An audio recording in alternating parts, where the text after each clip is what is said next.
Here's the second story, The Robber and the Barber.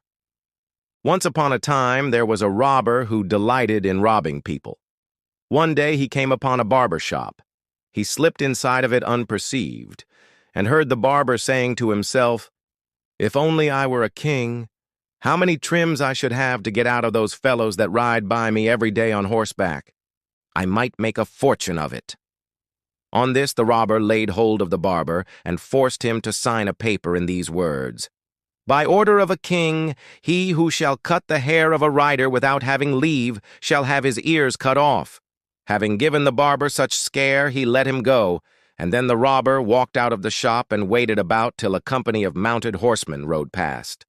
When they had passed, he went up to the first of them and said, "Pray, good sir, have you any objection to my cutting your hair?"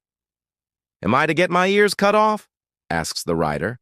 "Not on any account," says the robber, and he trimmed and cropped the fellow's hair till he had as fine a poll as any man could wish. The rider tipped him well and then rode on.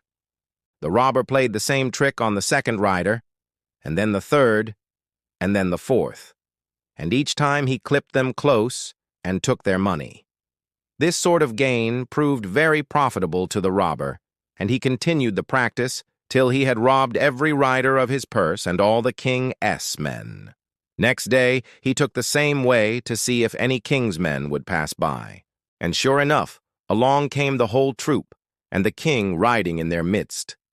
"Oh, rob him," cries the robber to the barber, who is watching him from his shop. But the barber makes signs to him with his hands that he will not do what he wants. "Why won't you?"